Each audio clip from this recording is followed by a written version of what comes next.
I'm Ben Meiselas from the MeidasTouch Network, and this is a special edition of the MeidasTouch podcast. In this episode, we are going to be speaking with governors across the United States. We're going to be speaking with Governor Beshear, Governor Shapiro, Governor Sherrill, Governor Hochul, Governor Healey, and Governor Grisham. Now, I conducted these interviews right before the United States attack on Iran, so the only questions that I'm not going to be addressing involve the U.S. attack on Iran. So if you wonder why I'm not asking it, it's because I conducted all of these interviews right before the war, and I've been dedicating, as you know, the past several days to around-the-clock war coverage. But originally, this conversation with the governors was intended to be a response to what Donald Trump was saying during the State of the Union, or what he was not saying, or whatever the hell that State of the Union even was. What a bizarre thing it was. But, I think it was incredibly important to have the opportunity to sit with these Democratic governors across the country and to hear their perspectives on the issues that matter most to you. Issues about your health care, issues about education, issues about housing, issues on affordability, the issues of Americans feeling psychologically tortured, living paycheck to paycheck if they're lucky enough to get a paycheck, immigration, ICE, Border Patrol, Gestapo, terrorizing, torturing people across this country. We cover that and more on this very special edition of the MeidasTouch podcast. So without further ado, I'm going to bring in the interview I did with Governor Beshear.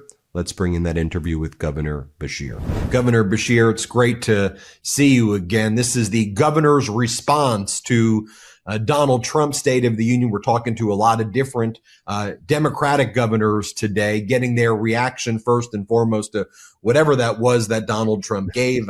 It's called the State of the Union, but it looked like an infomercial from the mid '90s to me, like he was trying to sell us a sham wow or 3-minute abs. We're winning, we're winning, we're winning. And I think the American people are like, this is some weird stuff.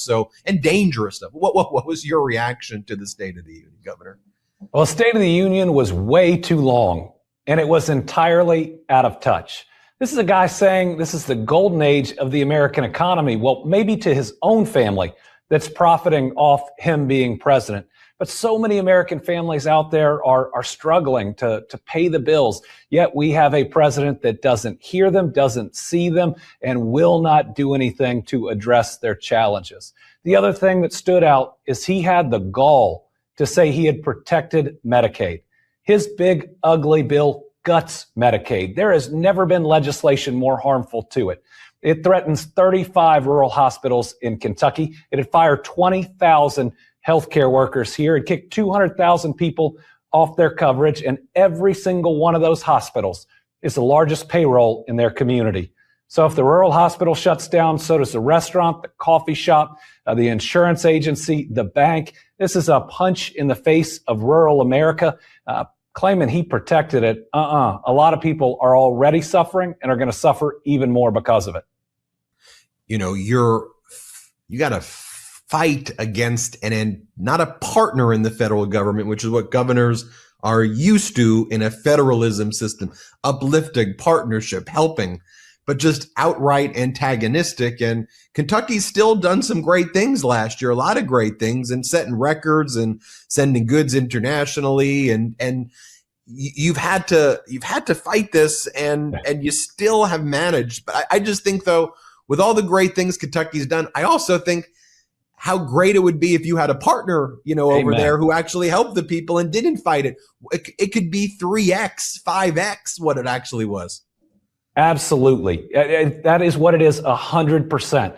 We are winning in spite of Donald Trump, not because of him. Since I've become governor, we've set every record, $45 billion in new investment, 68,000 new jobs last year. Our highest average incentivized wage for new jobs in our history, almost $30 an hour. That brings a better future for our families. We just broke our all-time exports record with over $50 billion of Kentucky products sent all over the world. And that is even with bourbon taking a hit, which is directly related to Donald Trump's attacks on Canada. But we've been able to do some other special things that I'm really proud of. We built the first hospital in West Louisville, our largest African-American community in the state, in 150 years. We just wrapped the first year of services, and 60,000 people got to see a doctor close to home and got better health care. And then out in the East, with help from what began in the Biden administration, we are engaged in the, I think, most ambitious rebuild in U.S. history. After all that flooding, especially the 2022 flooding, we're moving people out of the hollers, which are the valleys. We're building new towns on top of abandoned coal mines, running state-of-the-art infrastructure up there. We are building affordable housing in rural America, addressing that crisis at the same time that we're helping people who've been through the worst. And right now, it looks like the average utility bill for each of those houses is going to be about $50 a month because we're using solar panels. We're embracing different parts of green energy in Appalachia. And you're doing it with empathy, kindness, and compassion. These are not mutually exclusive concepts. We don't have to lead in innovation, but also hate LGBTQ or bully marginalized communities or treat people in this country like second-class individuals or discard them. You know, what's always kind of notable when you and I chat is that, you know, here you are, governor of Kentucky, which by all accounts is a red state, although we'll see what happens generally in the midterm because this country is looking a whole lot of different shades right there. But setting that aside for a moment, generally viewed as a red state, governor, a Democratic governor in the state, and you don't ever shy away from saying, I stand behind the LGBTQ community. I love you. We're here together. I mean, you posted the other day to our LGBTQ plus community. We love you. We're here for you. We see you. We support you. And lots of people would say, you can say that in Kentucky? You sure? You can say that in Kentucky? The governor, talk to us about that. Well, I do say that in Kentucky, and I've increased my vote margin each and every election that I've been in. I was at a fairness rally just yesterday. I don't like bullies, and I don't like when they try to pick on people. And that's what the LGBTQ plus community has to deal with every single day, whether it is the supermajority in my legislature or this president. I think about leadership, and you've got a choice. You can either unite people or divide people. In his State of the Union, Donald Trump could have talked to the American people. Instead, he chose to spar with half of the audience that's there. He squanders this role as commander in chief of trying where he could build a better America and bring people together. Instead, he increases division. He tries to attack anyone and everyone he can. And for me, you know, that's wrong for a lot of reasons, primarily my faith. I think about the golden rule that says we love our neighbor as ourselves. It's not we love our neighbor, unless. I think about the command to judge not, yet ye be judged. It's not judge not, unless. I think about the parable of the Good Samaritan, where the two people in that story are from different countries. They've been taught to hate each other. They're probably different ethnicities and speak different languages, yet that is the example that Jesus tells us that we're supposed to follow, lifting each other up and not kicking anyone while they're down. That parable moves me so much. I use the last words of it, go and do likewise, as the title of my new book. I got to definitely tell everyone. I'll give the plug for that book. Go everybody check that out as well. Question for you. You've traveled internationally recently, Davos and other countries in Europe. Talk to us about what you've been seeing, observing internationally as you've spoken to allies of the U.S. or sad for me to say this, certainly because we're not treating them like allies. You know, I don't want to say former allies, but people who countries that Donald Trump has attacked, discarded, declared trade wars on, or just outright threatened their sovereignty. Donald Trump has turned the United States, which has always been the leader of the free world, into the bully on the playground, that he will do things just because he can. He continually calls into question our NATO alliance, an alliance that's kept our country safe my entire life. He attacks Canada, which then starts making deals with China. That makes us significantly less safe. And Canada's been there for us every step of the way. They have followed us into every international conflict that we've gone into, whether we should have or we shouldn't. I mean, they are there with us. And you just see the pain. These are countries and people that have looked up to the United States. A democracy that thrives economically. It's what so many other countries have been striving to be. And yet, look at us now. But what I do see is a hunger for the United States of America that they knew and that they want to exist again. And so while I believe we will have a lot of work to do after this president to reestablish our alliances, to make sure that Japan and South Korea, who we need to catch up with certain technology with China, aren't pushed towards China. There's going to be a lot of work, but I also believe that most all of these countries want the stable United States back that we all want for our kids and grandkids. Before we go, that was a bit of a hopeful message. You feel with all of this, I mean, here we are, late February, heading into March 2026, that first year of this Trump regime, terrible, exhausting, atrocities that we never thought we'd see in this country, institutions being ripped apart.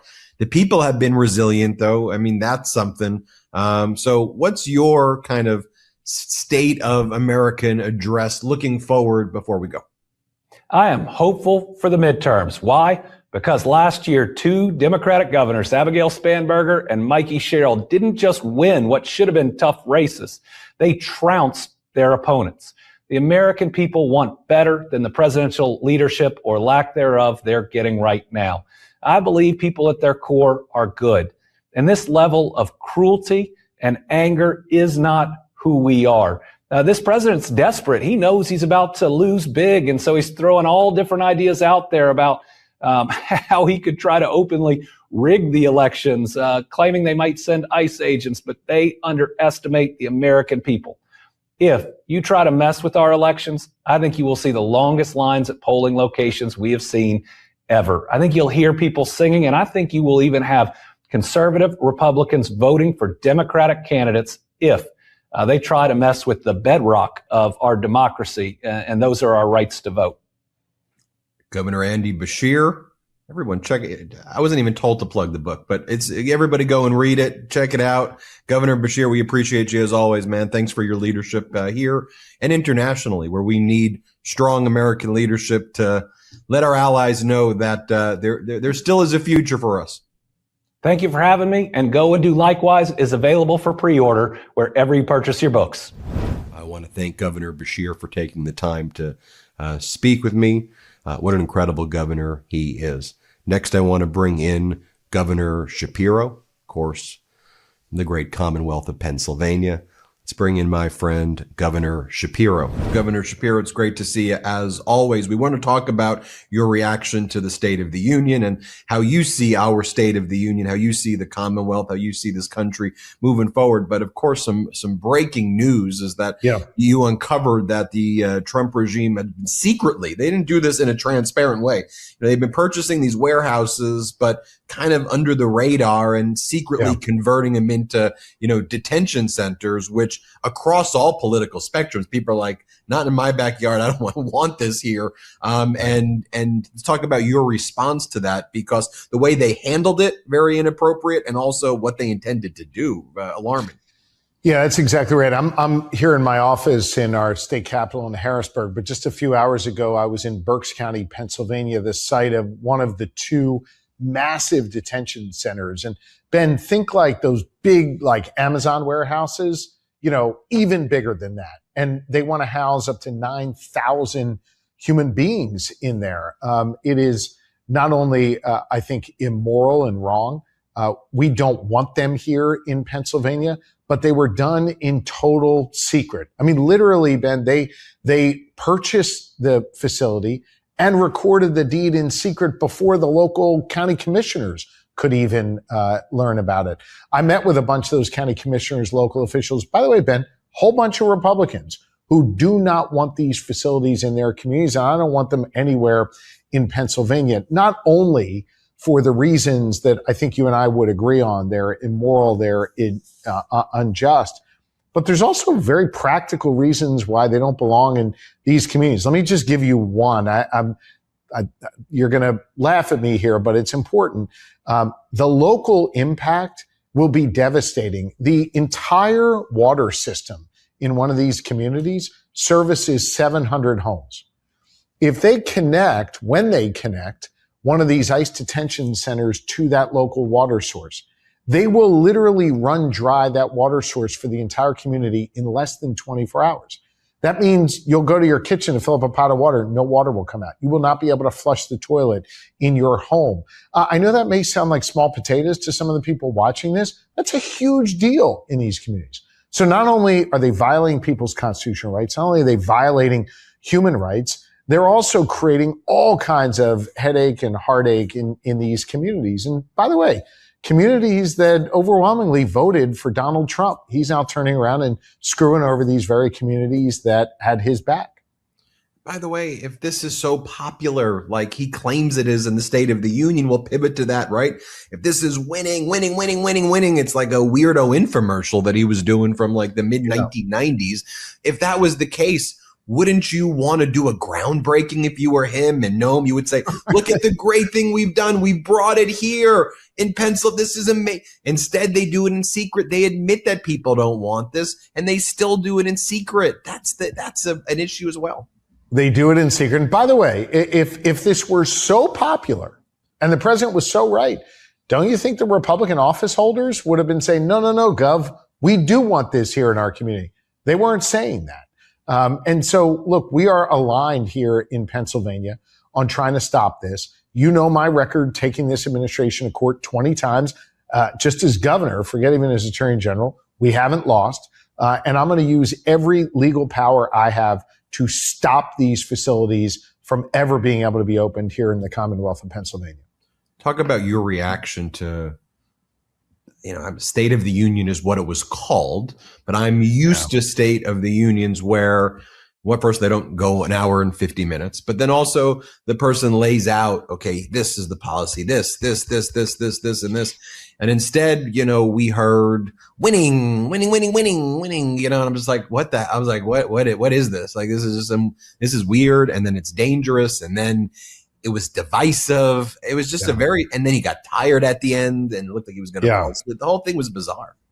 Yeah, it was bizarre. First off, just objectively, it was boring. It was poorly delivered and it was too damn long, man. I mean, by the way, think about it. Of the last 50 years, the two best orators as president, you'd probably have to agree, Barack Obama and Ronald Reagan. I'm not suggesting we agree with what Reagan was saying, but like two really great orators, none of them, I think, broke even an hour. This dude, who's the worst orator of our time, did 2 hours. And it was crazy. It was unhinged and it was full of lies. I asked my kids to sit with me, not because I expect them to agree with President Trump, but I think it's important for your kids to be informed and see stuff. I can't tell you how many times our son Max, who's 17, leaned over to me. He's like, Dad, is that true what he just said? And I'd have to say no. So here you got a kid watching the president of the United States come off as totally unhinged. He's like spitting everywhere and he's lying constantly about things. I think the American people are really smart. My 17-year-old is certainly smart. They can see right through this stuff. And they know that when they go to the grocery store, shit costs a whole lot more now.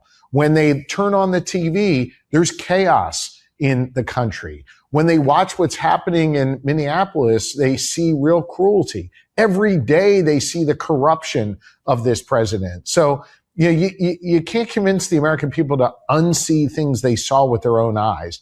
And yet there was the president lying about his record, trying to convince them of that.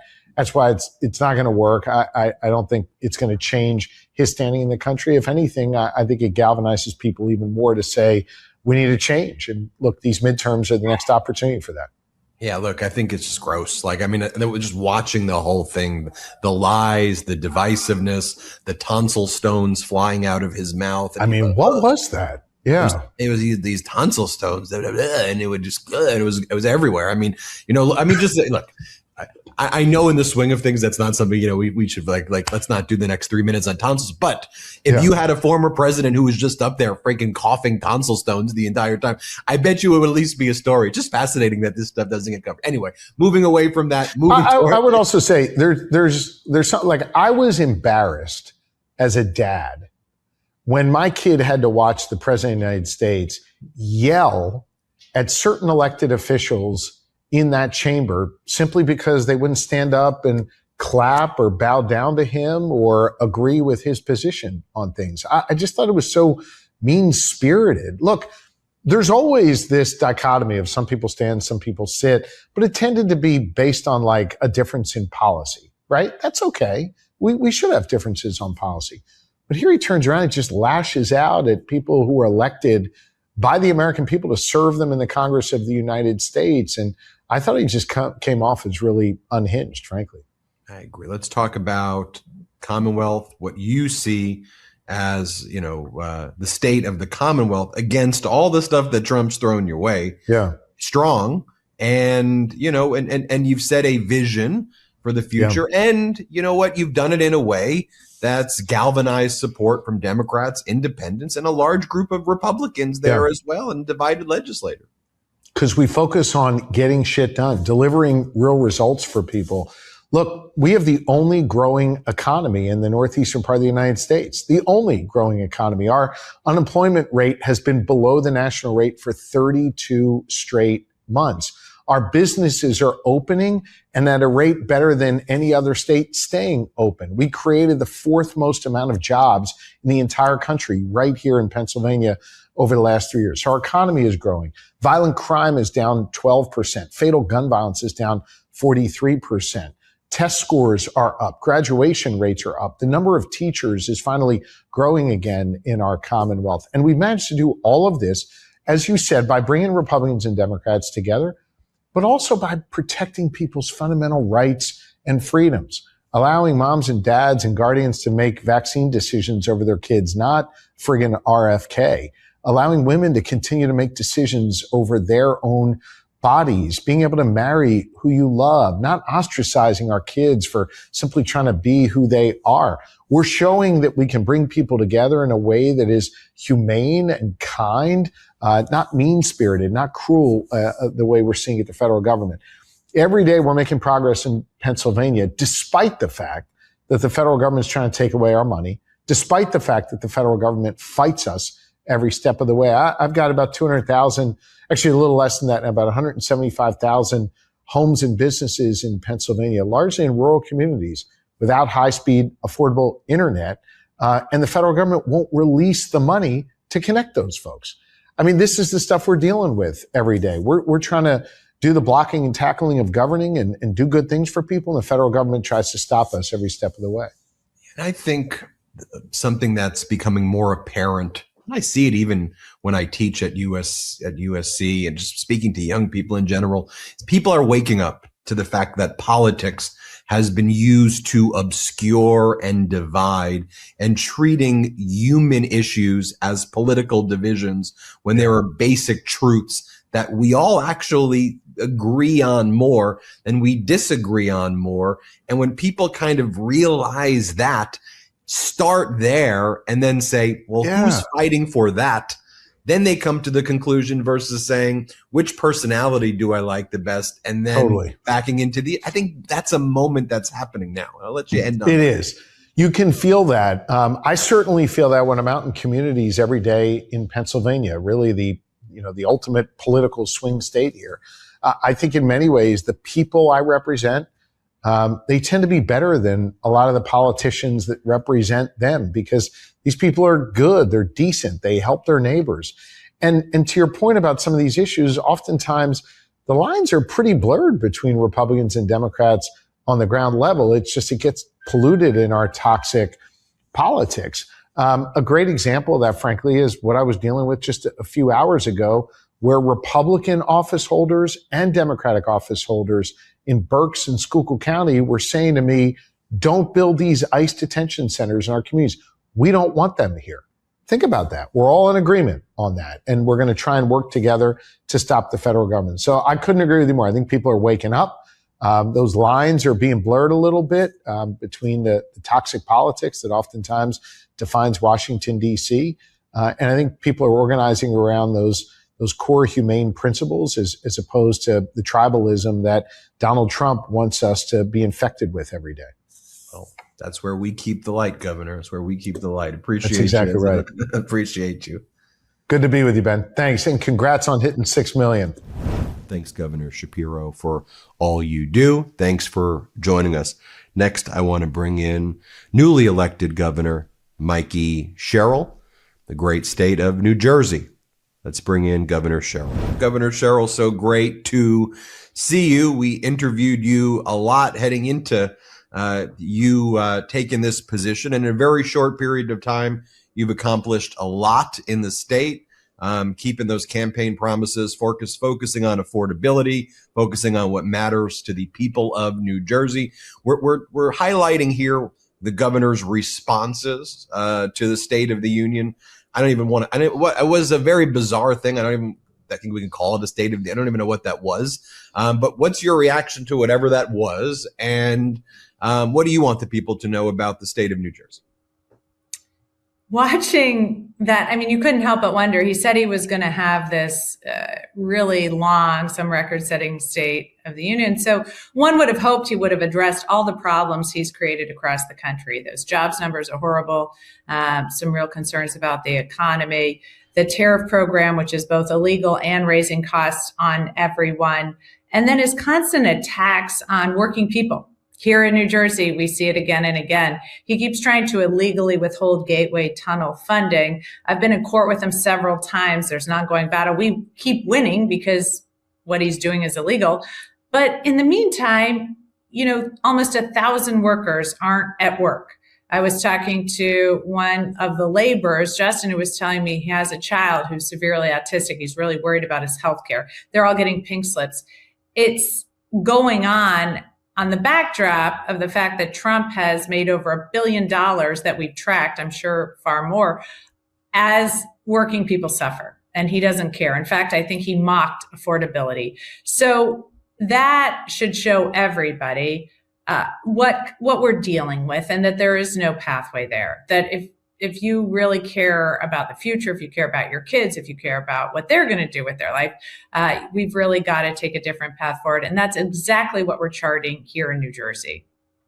And let's talk about, in a very short period of time, how you've actually implemented an affordability agenda and what that means with the specifics. I mean, so on the one hand, you got Donald Trump just saying there isn't even an issue. It's fake. It's a hoax. Everything's a hoax for him. And on the other hand, we've been highlighting Democratic governors here who have given us, okay, well, here's what I'm doing here. Here's what I'm doing. Here's what I'm doing. Talk to us about what's going on in New Jersey. What's going on in New Jersey is snow. So I took office, and as we were charting out how we're going to drive down costs, in fact, on day one, I stopped my inaugural address and signed 2 executive orders to freeze rate hikes on utility costs, declaring a state of emergency. And then the day-to-day gets you too, because shortly thereafter, we had the storm of a decade in January, a horrible snowstorm. And then not too much later, just this past weekend, we had a generational storm. 2 feet of snow, 5-foot snow drifts in some places like we haven't seen since '96. And so it's not just about doing the big things well, the structural changes we need in the state to drive down costs and invest in working people. It's also about doing those day-to-day things well. And that's why we got right to work, making sure the roads were plowed, making sure that we were putting out all the information people needed, warming centers, holding the public utilities accountable for restoring people to power after trees had fallen into power lines. At every level, showing people that well-run government can make their life better. And that's what we've set out to do. Now, talk to us about how Donald Trump's been just kind of outright antagonistic. You talked about the Gateway Project and, living in this Trump chaotic era, you as a governor wake up one day, Donald Trump makes a social media post, and he'll say in the post, I hate this or I hate that, and I am hereby decreeing as king that I am doing this. And it has real implications on the people of your state, the tri-state area in general. And first you got to even think like, okay, is what he's saying real? Because sometimes he posts things that are just fake posts. So you have to be like, okay, who do I even find out? Is this really a thing? Is the Commerce Department or Treasury Department actually implementing this? So the fact that that even exists is kind of a crazy thing, that his words are almost mush and meaningless. And then you have to defend yourself. So you've gone to court already multiple times. And ultimately, whether he's attacking people regardless of political party or whatever, he's attacking people in the state who rely on these projects for work, for money, for transportation, for getting into the city. Talk to us about that. So as you know, because we were speaking several times during that period, I ran for this office on a platform of affordability, of investing in workers, of making government more accountable. And as I said, I began that work not just on day one and hour one, making sure that my government was delivering for people and making government work and making government accountable. And at every turn, we find the federal government not only isn't a good partner in this effort, but they're actually attacking the state. And you mentioned it, and I was, I kind of went over it a little bit, and the Gateway Tunnel is such a key example of that, because here is something that Congress has denoted the funding for the most important infrastructure project in the nation. These are the Hudson River tunnels, a tunnel from New Jersey to New York. 200,000 people, commuters, take that tunnel every single day to get into the city, to get to their jobs, to get back and forth for other commerce. And so this is a really critical piece of rail line. This is an area of the nation that produces about 20% of the GDP. And as people have seen across the country, Trump's jobs numbers are pretty horrible. And we're seeing losses really on every report, and then revisions where things are even worse than were reported. So we know that here in New Jersey, our key focus, my key focus, is driving jobs, driving a good economy, creating opportunity for people. And the Gateway Tunnel, not only is it an incredibly important piece of infrastructure, not only does it impact those commuters and their quality of life every single day, but it also could be responsible for almost 100,000 jobs in the region. So this should be a good news story. This should be something that a president, any president of the United States, should welcome. And yet instead we see the president attacking it. And first he did because he wanted some DEI changes. And then he wanted DHS funding. And then he wanted the Penn Station and Dulles Airport named after him. I mean, bizarre requests. And when people would say to me, why don't you just do it? I found that offensive, because this isn't his money. This is the people's money. This is money that Congress said should be put to work for the people of this country. It isn't his money to leverage for his own personal desires. So it was illegal. And I said, no, I'm not playing ball here. If you keep withholding the money, we're going to court. And we did. We went to court and we won. And then he appealed it. And then we won again. And now he's appealing it in the Second Circuit. And we'll win again, because what he's doing is illegal and it's harming people. And so I'm not going to quit fighting for that. And I'm not going to quit fighting for them, because it's wrong. And yet at every turn, we have a president. And I think Governor Spanberger gave a fantastic rebuttal. And I just loved how she framed it. Is he working for you? Is he working for you? Is he working for your family? Is he making your life more affordable? No, he's not. And then talk to us about the tariffs. And obviously my doggies want to learn more about the tariffs as well. But so Donald Trump had the tariffs against the world struck down by the United States Supreme Court. And then his response to getting an unequivocal rejection by the Supreme Court is to say, actually, the Supreme Court endorsed stronger tariffs and bigger tariffs. So then he invokes another unlawful authority, the Trade Act of 1974. And it's not relevant. It deals with like payment deficits. And he goes, okay, I'm going to do more tariffs right now. Talk to us about that. At every turn, what he does is contrary to the interests of the people of this country. It serves himself. Sometimes it's just petty. There are times when he does things when, for example, he says to Dubai, look, if you give me, millions in cryptocurrency, I'll let you have these semiconductor chips. Sometimes he just does it because he's feeling annoyed at someone, but for whatever reason, at all times, he's not working for people. And so you're exactly right. These tariffs have been horrible for the American people. They've put so many businesses in New Jersey out of business because you see costs going up on everything. We recently had a restaurant in my town go under, and they said, costs have gone up on everything. We just, our margins are such we can't stay in business. And we see this again and again and again. So it's not working. It's also imposing not just on small businesses, but on everyday Americans, higher and higher and higher costs. We all see it. And yet, when the Supreme Court said this is illegal, you can't do it, instead of saying, okay, let's halt this, let's move forward in a way that's going to really drive down costs, he decides to double down on it in another illegal scheme. And again, none of this is going to put $1 back in the pocket of working Americans. The only people making money around here are Trump and his billionaire cronies. And then finally, we got my little daughter in the background. Before got doggies, I got little daughters. You want to say hi to the governor? In any event, before we go, what's the final message you want to tell people as we head into 2026 and beyond? I want to tell people that there are a lot of fantastic elected officials and public servants out there fighting for you, especially here in New Jersey. We have people who were braving 65-mile-per-hour winds, horrible blizzard in the middle of the night to make sure that you could get to work or school the next day. I mean, people that just again and again do hard things to serve you. And that is what public service is. That is what being elected to office and taking an oath to the Constitution should be. And that is what I will tell you Democratic governors across this country are representing. We're fighting for you. I'm fighting for you. I'm going to keep doing that. And I'm going to make sure the people of New Jersey have opportunity and your kids thrive.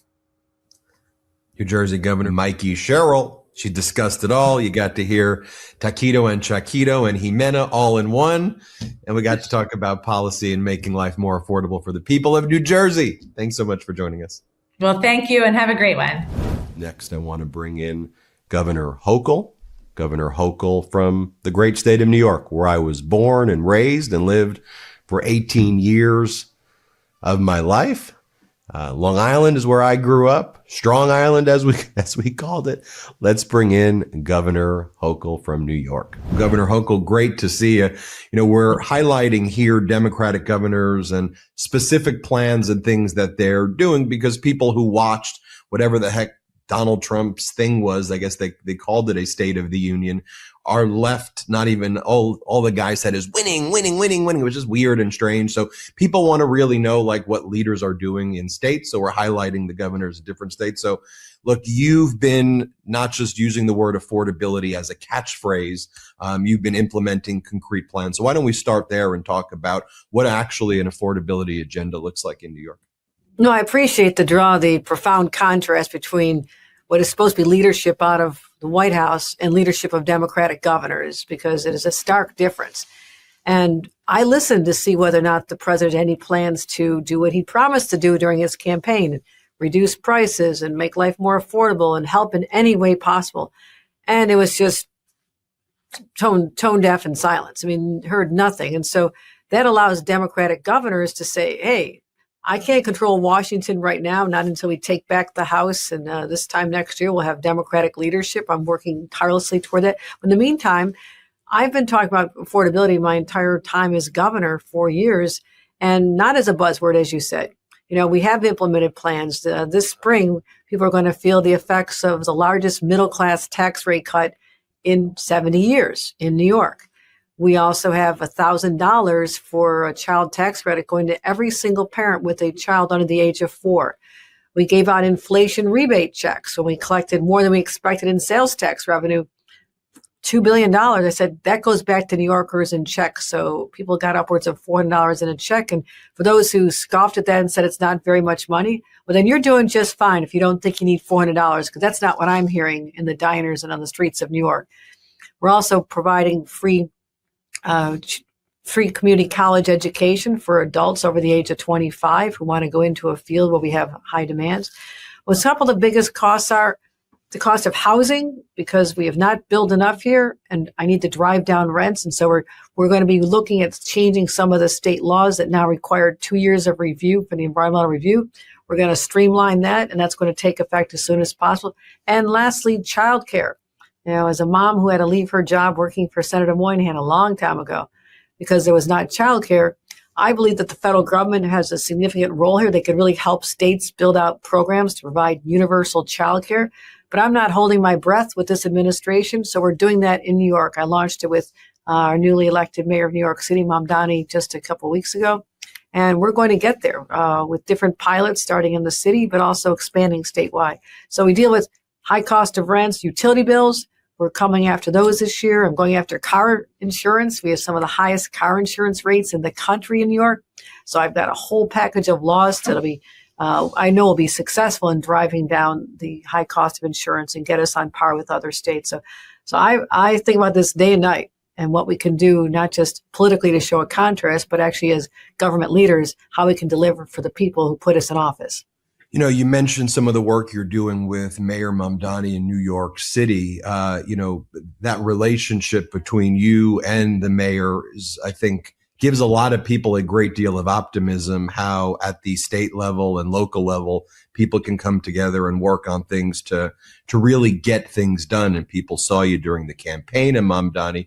But the key thing is to keep the campaign promises, like not just show up, when a campaign is happening. I think a big mistake that Democrats have generally made in the past, and all politicians often make, is they focus on campaigning and messaging and all of these things before the races. And by that point in time, I think people feel that there's a breach of trust, because it's like, where have you been the other years when there hasn't been an election? So what I like to see is campaign ends, you and Mamdani get to work and you start doing the stuff you said you were going to do. That's exactly right. And my job is to make it all work out. I've been an elected official for my entire life, just about. And I know that people have high expectations. And at a time when people are feeling so disaffected and so just so fed up with politics, because Donald Trump has taken it to a new art form where people are just disgusted with every politician, my job is to restore people's confidence and let them know that there actually are some good guys and good women out there who are fighting the good fight, standing up to Donald Trump when necessary, working when it's to the advantage of my state, but also other elected leaders.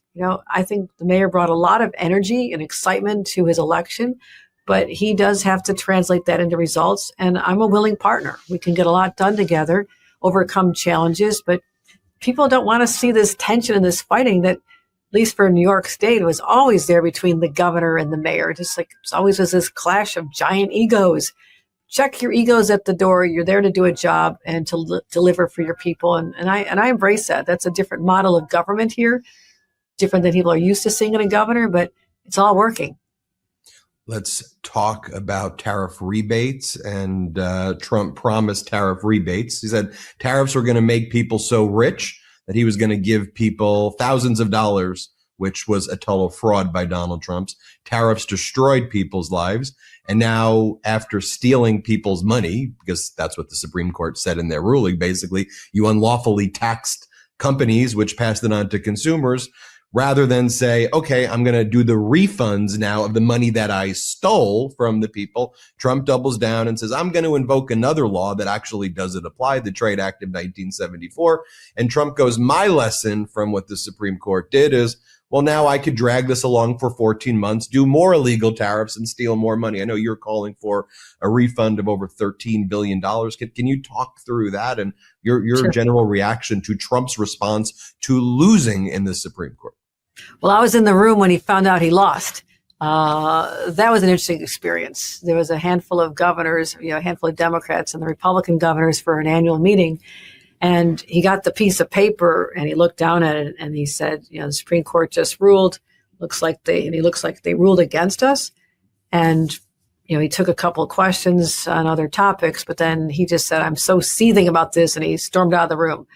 And instead of saying, okay, take a breath, the Supreme Court was right, the Supreme Court that I basically created, he says, just ignoring it. He's just flouting what he's been told by the highest court in the land. Even they cannot control him. He's going to do it his own way. But literally, in the last couple of hours, I stood with Victor Schwartz. Who's Victor Schwartz? He was the plaintiff in the lawsuit that the Supreme Court said was victorious on behalf of the businesses. He represents a wine importer business. I walked around, talked to him, and he says he used to pay those tariffs on the front end, right? For us, when he pays state and federal taxes, it's always after the sale. He says this has been killing him.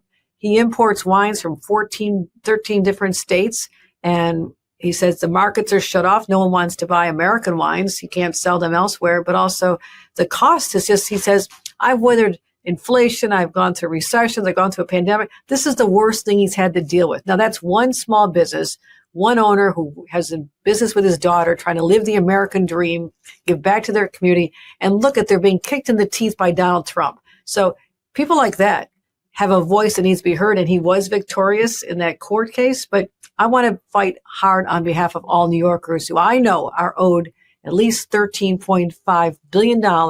I want those checks sent out. I don't care if Donald Trump's name is real big all over it. My people need the money. They've been ripped off for a solid year, paying more for groceries and appliances and Christmas toys. I mean, you owe us that money.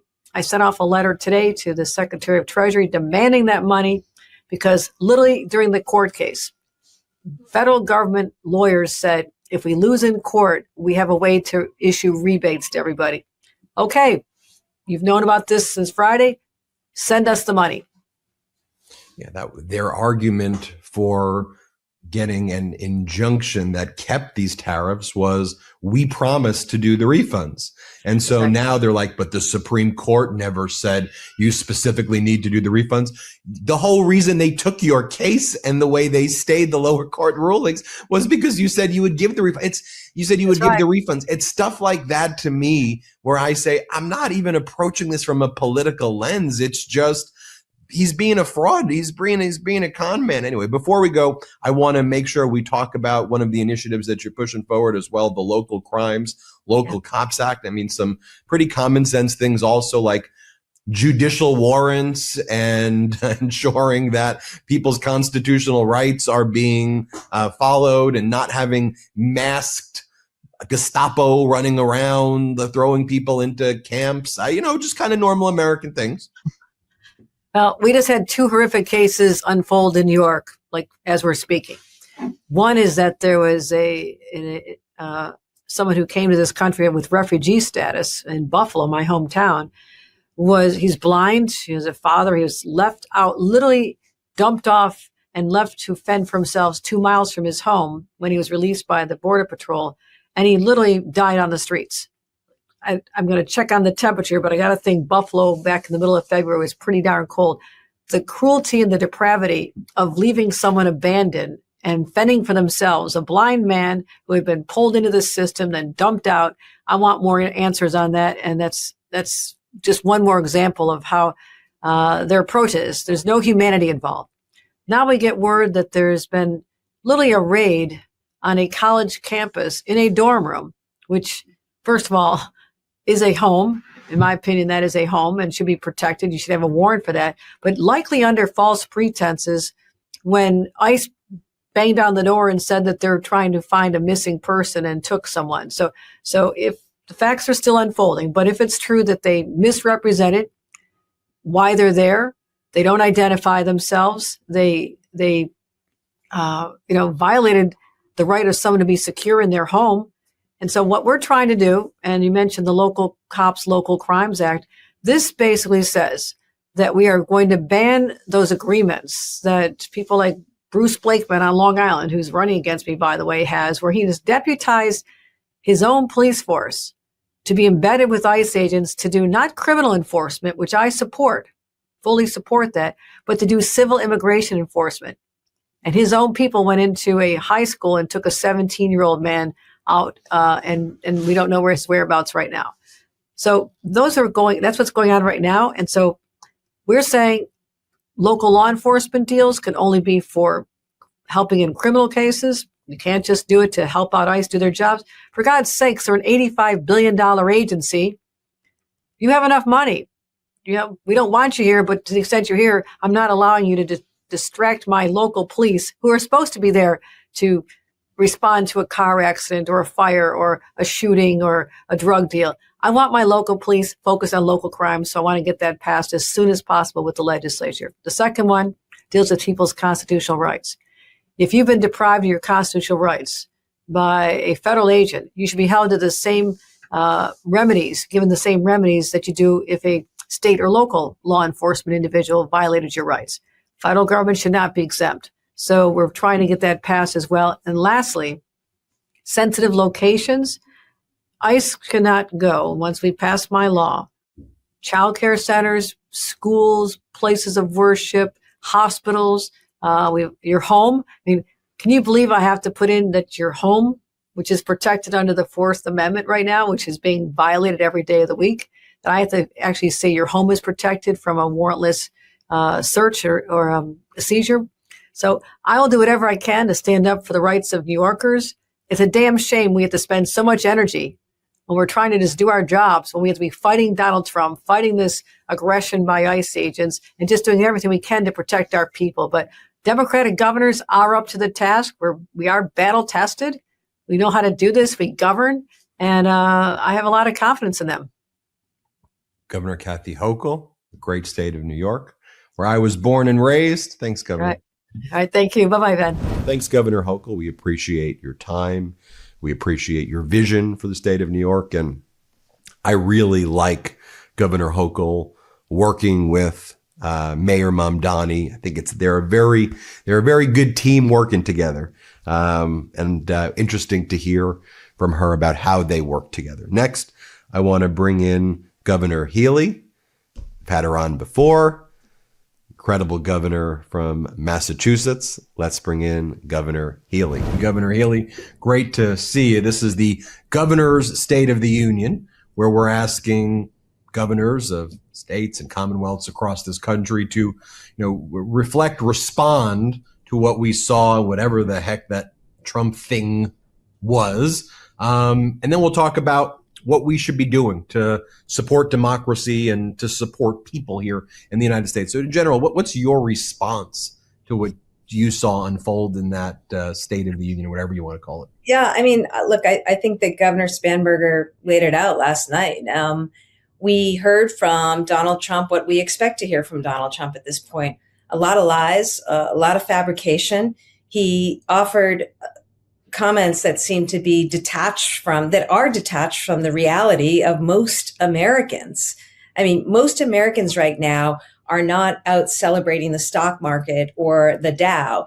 They're trying to figure out how to pay for housing, right? How to buy food, how to get health insurance and care, how to make sure their kids are safe and, that they have opportunities, right? I mean, there's a reason that affordability is the issue of the day. It's because it's the issue of the day. And, what Donald Trump talked about last night was nothing meaningful in terms of real affordability solutions or things that are going to make life better and more affordable for Americans. That's my take from this. And also a lot of attempts to, through, theater and production, completely not only not talk about the lack of any economic agenda that's going to move most Americans forward, or an explanation of how he's going to fix a broken healthcare system where people are, seeing double-digit increases in premiums, and he's gutted $1 trillion from healthcare, and we've got hospitals closing around the country.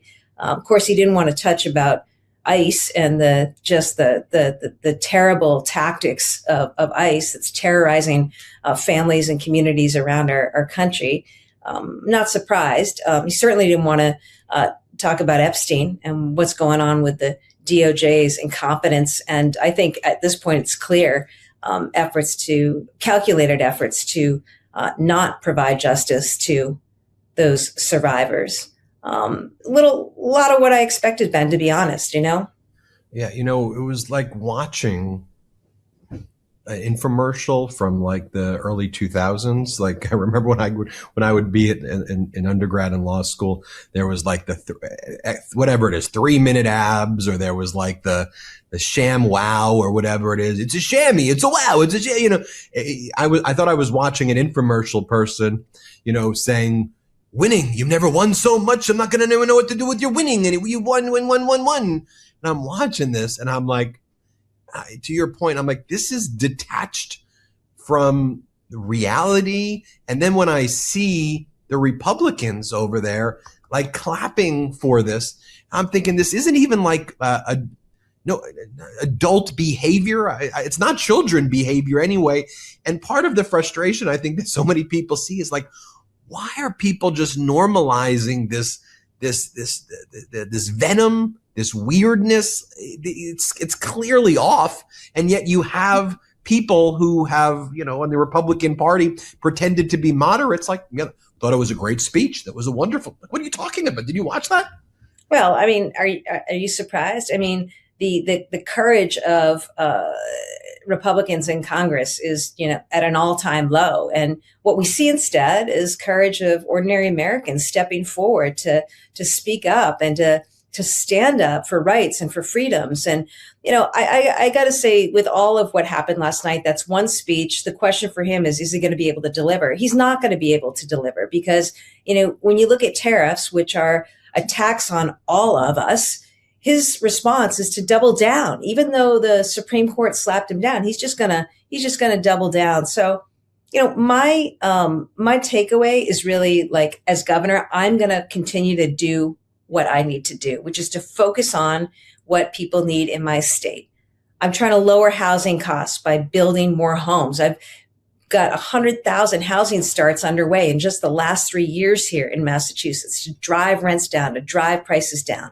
I'm focused on lowering energy costs by bringing in more energy supply to the region and getting unnecessary charges off of people's bills, and continuing to make sure that we have a wind and solar industry and battery storage industry, because we need all the energy sources that we can get. I think about healthcare. You know, as governor, I capped copays and deductibles for people. I got rid of prior authorizations when he was taking an estimated 300,000 Massachusetts households off of insurance last month, essentially. You know, I found a way to make sure that they were funded and that people continue to get care in Massachusetts. That's leadership. That's what we need to do. And I know that that is what it means to actually deliver for people in this moment, in contrast to what Donald Trump and his administration are doing and just continue to do. And, you know, it's a shame to see it happen, but we're about leading. You know, Ben, I'm going to continue as governor to invest in education, to invest in workforce jobs, to invest in the kind of, you know, things that we know are essential to economic growth and development in our state. Massachusetts, you know, we're number one for education and innovation as well. And I'm going to continue to invest in science and research and, you know, grow those economies here. You know, we just got to continue to lean into the things that we know work. By the way, what works for Massachusetts also works for America. And, you know, I see that play out in the outcomes that we see in our state. It's a shame we've got a federal administration that isn't a partner to the states, that seems to be about antagonizing any number of us, certainly so-called blue states. But, you know, all this is making America less safe, less competitive. And I think it's also not the direction that the majority of Americans want to see us go. And at some point, you know, he can say all those things, and continue to say all those things, but American people are not stupid. You know, they know what they're seeing. They know what they're feeling. They know what it's like at the checkout line. And his agenda is not working for them. Our agenda is working for people, is about helping people, is about meeting people where they are. And that starts by lowering their costs. Right. And that's where people are like, okay, I mean, Trump's at historical lows, horrible, awful. I mean, he has whatever it is, 30% of the 32%. That'll kind of remain. But by and large, I mean, what's he with at this point in independence? His approval is like 26% or 25% or so, historic low. But then the people say, okay, we get it. Trump bad, sure. Now, what are you going to do for me? What are you going to deliver for me? I'm struggling. What's the platform? Can you make government work? And give me the specifics. I don't need to hear the Donald winning. Tell me. And I think there's actually an opportunity here through this where people took for granted functioning government, and they took for granted that the things would operate and that this would always exist, because, not to suggest that it was always perfect before, far from it, but that, that there were hardworking people who did their best to try to. But so I think there's an opportunity now to really deliver. So before we go, we're now over 6 million subscribers here. We're heading to 7 million subscribers. In this special governor's State of the Union that we're doing, what's the final message you want to leave, our audience with, and the American people, and the people of Massachusetts? Governors, we're here to work for you. I'm here every day to show up for the people of Massachusetts, all 7 million of them, and to deliver. That's why I'm proud of the fact that in just the last 3 years, I've helped build 100,000 homes. That's a big deal. We did that by cutting permitting times from over a year just down to 30 days. We offered up surplus state land for development. We worked on tax credits and incentives for developers. We also made ADUs something by right. So, just by leading and taking those steps, we've been able to bring 100,000 homes online. That's going to lower housing costs for people. It's also going to make Massachusetts more attractive because employers are going to be able to better find housing that's affordable, that's reasonable for their employees. I'm proud of the steps that we've taken on energy. As a governor, I've been about all of the above. We just flipped the switch on hydro coming down from Canada. I've signed agreements with Canadian provinces to help bring in more energy into the region. And we continue to support renewables, wind, solar, battery storage, in addition to supporting gas. That's how we're going to bring energy costs down for people here in the Northeast. And I'm going to continue to hammer away at healthcare, having capped deductibles and co-pays and gotten rid of prior auths, by the way. We did that a little while ago, a month or so ago. If you're a diabetic, you should not have to wait for some insurance company to give you permission to get your insulin. So, these are the things that we're doing to make life better for people in my state, in addition to standing up to the abuses of Donald Trump and his administration, whether it's ICE terrorizing people in our communities, or whether it's the administration taking away health care and closing hospitals and clinics around the country. We are there to counter that and to support people and to support the things that we know people need. The best way to deal with affordability is a good paycheck, and growing jobs is something I'm very focused on in this state, and creating the kind of environment where job creation happens. It's not a great thing when he's driving foreign investment away from our shores and foreign students away from our shores. We need them to help grow companies, start companies, grow industry, and be part of our economy. And we're just going to continue in Massachusetts, and I will as governor, to lean into the things that work, that have made Massachusetts at the top for education, for healthcare, for innovation, and a lot more. And we will continue to stay true to American values, which, not for nothing, we're going to celebrate this year, 250 years of this great country. Governor Maura Healey, thank you so much for joining us. It's good to be with you, Ben, as always. Take care. Finally, I want to bring in Governor Grisham, the great state of New Mexico. Now, a lot of people don't know this, but under Governor Grisham's leadership, New Mexico is becoming a powerhouse. New Mexico has built up a tech sector. It's built up its economy. It's got a great healthcare system over there. We'll talk about that and more. I want to bring in Governor Grisham, Governor of New Mexico. Governor Lujan Grisham, great to see you. And, we are talking about whatever the heck that was Donald Trump was doing at the State of the Union. It was bizarre. It lasted way too long.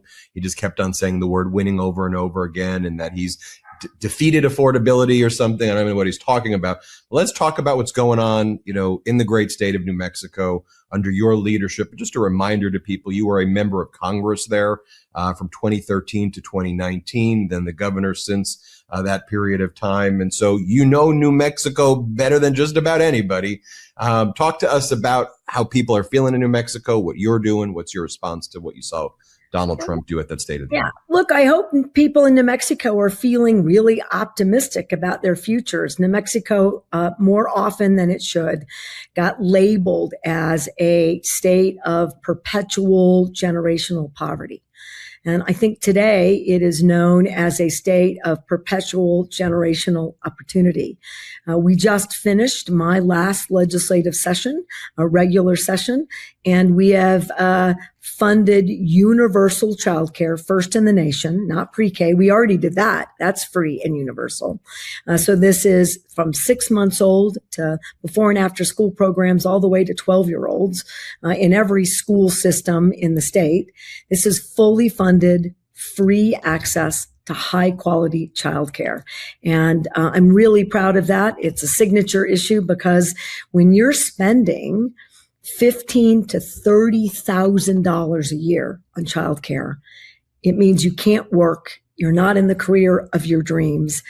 You're stalled, and families are making really difficult decisions about rent and houses and where they live. And they're actually not engaging in building their families. And it's outrageous. And we have solved that here. So in addition, childcare is free, pre-K, and it's number one in the nation for 3 and 4-year-olds, moonshot investment into K through 12, when we're beginning to see real literacy improvements, and free college, 2-year, 4-year, part-time, full-time, apprenticeships, trades, all of it. And when people push back a bit and say, oh, it's free, you're not engaging people to work. No, we are. We're seeing an increase in productivity and economic activity and people going to work and changing or adding to their careers, women in the workplace. That's exactly what we want. We're building a workplace and work system for the future.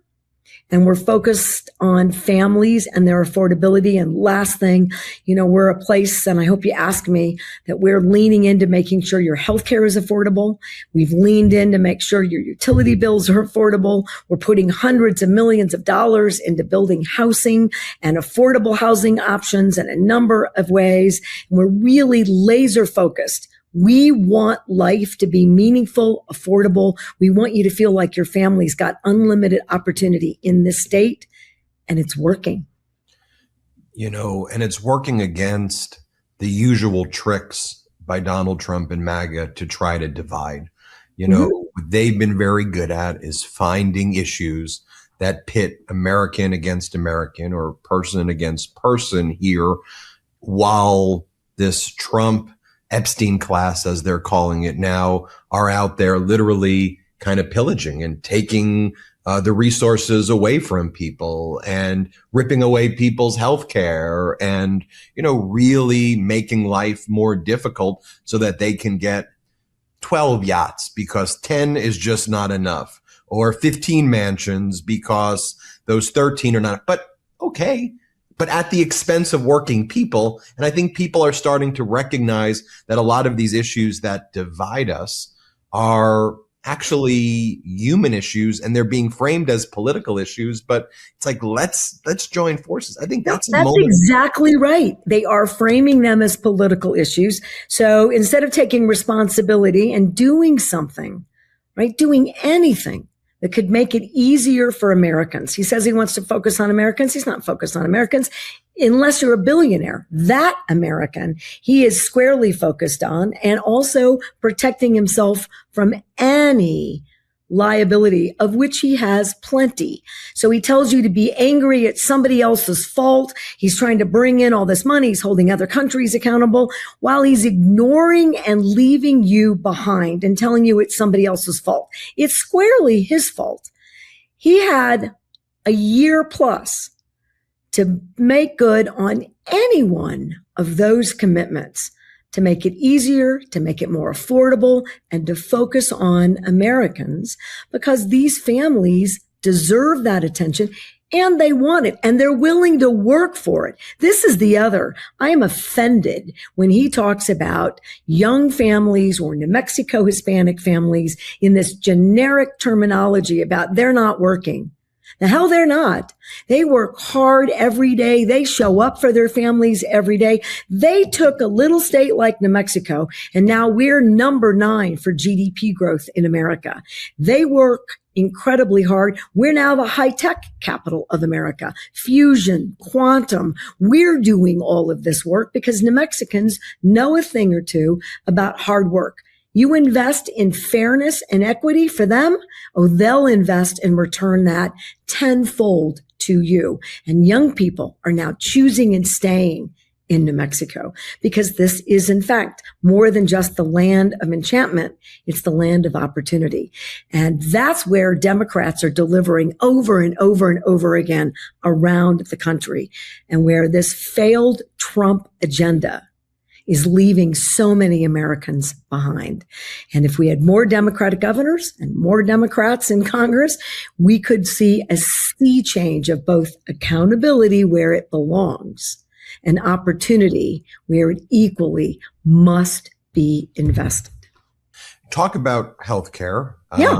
Donald Trump, obviously, with his disastrous budget bill, with all of his efforts, trying to rip away healthcare from the American people. Right.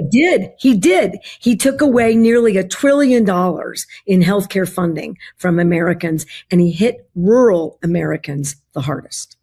And talk to us about New Mexico and just generally, because at a basic level, I mean, if a government's not letting us live, live, and there are so many people right now, and this to me gets so underreported, who are not going to doctor's appointments because they can't afford to go. So they're just hoping that they don't get sick over the next year or 2 years until hopefully something happens.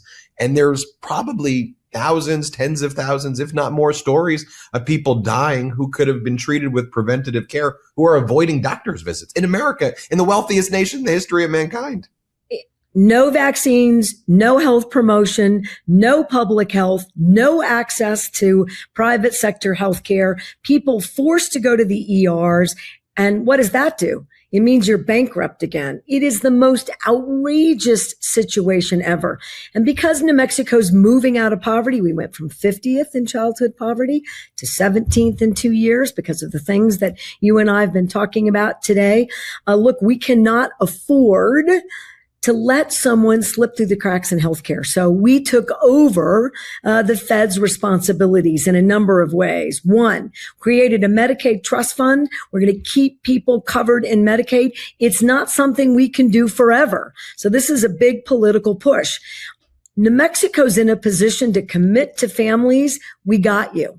I want you to get access to healthcare. I don't want you to get your healthcare in just the ER. I want to make sure that it's preventative, that you're getting the treatment that you need when you need it. I want to keep rural hospitals open. We're also building hospitals. I mean, we're full throttle leaning in. We're going to complete in this next year a 50 million plus hospital in a rural county. We're doing it. We did rural healthcare delivery before Trump's crazy plan about rural healthcare delivery that's not permanent and is one-time technology investments in lieu of Medicaid coverage. It's nuts. But we're doing all of that. But what else did we do? Well, we kept that premium tax on insurance companies, right? Big insurance companies. He's not wrong about this. Too much money goes to insurance companies and not enough money gets invested in people. Medicaid was about people, and that's why you should have kept it. So we kept that premium tax. It goes into a healthcare affordability fund. 140,000 New Mexicans, including small businesses, we lower the cost of care so that your premiums are manageable and fair. That's kept 140,000 people covered. And we are, if not the lowest state, we're in like the top 3 of the lowest healthcare premium states in America. And we've got loan forgiveness, and we're putting in nearly $600 million in a new med school. And New Mexico's had a problem recruiting and retaining physicians. And in this climate where you don't know about Medicaid funding or private insurance access, New Mexico's malpractice system was a little out of sync with the rest of the world. We fixed that this session. So I think New Mexico is going to be the place to grow healthcare access in both rural parts of the state and our urban centers. And we're fully leaning in. And that's what the federal government should do. I believe that we need federal healthcare reform. And the invention and the laboratories of democracy about how to do that in a fair way are states. And they should look at New Mexico's model where we weave in prevention, public health, we pay up front, we endow the medical schools, and we do loan forgiveness and license reciprocity to create an ecosystem where independent practices can flourish. And you sort of minimize some of this large corporate healthcare effort so that we can really get our arms around a better healthcare system in America with better healthcare outcomes that start with making sure that you have the right care at the right time, at the right place. Delayed care is expensive, and too often we lose people who had treatable cancers and diseases, and it's an outrage. Donald Trump's State of the Union lasted an hour and 42 minutes, and I have no clue what the hell he talked about. Our interview lasted. He doesn't know what the hell he talked about, I assure you. I mean, look, let me just ask you this before I was going to say our interview lasted 12 minutes, but we'll extend it to about 13 minutes and 30 seconds. I want to get your take on this. You've been in politics for a long time, representing the people of New Mexico beyond politics. You've been fighting for people of New Mexico forever, but you've been around a lot of different politicians. You've seen kind of everything. I got into this not as a political person, and I observe the stuff, and I just watch I watch the State of the Union stuff sometimes. I watch his speeches, I cover it, and I'm just like, I'm not approaching this as like a Democrat or a political person. I'm just watching this, and I'm like, this is some like demented Vladimir Putin, Kim Jong-un stuff. And then to see, these Republican people who have been pretending to be these moderates, like, oh, yeah. Can you sign my Trump tie? I'm like, these are some weirdos. Like, it's me from that perspective when I'm like, what the hell's happening to this country? I vacillate between being appalled that there are no ideas, that there are no strategies, that there's no empathy for the things that we're challenged by as Americans. And there's just anger and hatred, and you will believe it and do it because I said it. It's so egocentric, and it also doesn't make any sense that it's embarrassing. The leader of the free world ought to be known as an individual that certainly highlights the best of America, but leans full in to the things that we are still challenged by in a truthful, fair manner with actual evidence-based strategies that could make a difference. He does none of that. And it is stunning that there are people who will stand up and applaud that effort. But there is something about the president and anyone in that environment giving their State of the Union. I do think that the division in this country is not helped when, even though I'm shocked and dismayed, and it's hard not to be a little angry and disappointed, but you don't demonstrate that by creating more anger. I thought it was completely inappropriate as a member of Congress when Republicans would boo and mock President Obama or Biden. And I think here, the time to show your shock and your disappointment and your confusion over what just happened is in moments like this. They're not on camera during that speech. And we have to stop normalizing this angry, heckling, terrible behavior. And that is the one thing I wish America would come to grips with. I can be disappointed and I can be very confused, but I can also be respectful and I can lead by example. That I'd like to talk to you about the things that can actually make a difference and minimize the things or eradicate them that hurt Americans, both locally, state by state, and our reputation abroad. And there's a different way to do that. Governor Michelle Lujan Grisham, thanks for joining us. This is great, Ben. Have me again.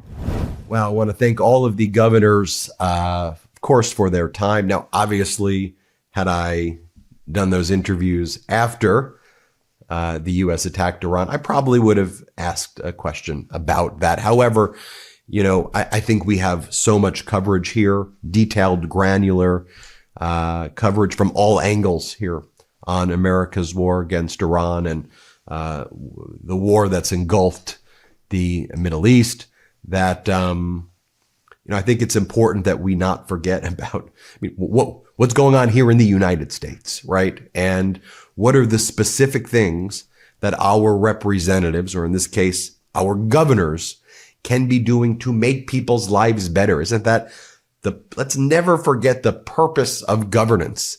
The purpose of governance and governing is to govern, but to help people, to uplift people, to make people feel more safe and secure, not more terrified the way Trump's ICE and Border Patrol Gestapo terrified people, to help people, not rip away people's health care, to help people find affordable housing, find a way to live thriving, productive lives. That's what governing is all about. So it was incredible to have those conversations with all of those governors in a very specific way and to give you that information. Thanks everybody for watching. We're grateful for you as always. Make sure you hit subscribe. Let's get to 7 million subscribers. And that concludes our state of our governors. Thanks to all the governors for participating. We're grateful for you. Everybody hit subscribe. Let's get to 7 million subscribers. Want to stay plugged in? Become a subscriber to our Substack at MeidasPlus.com. You'll get daily recaps from Ron Filipkowski, ad-free episodes of our podcast, and more exclusive content only available at MeidasPlus.com.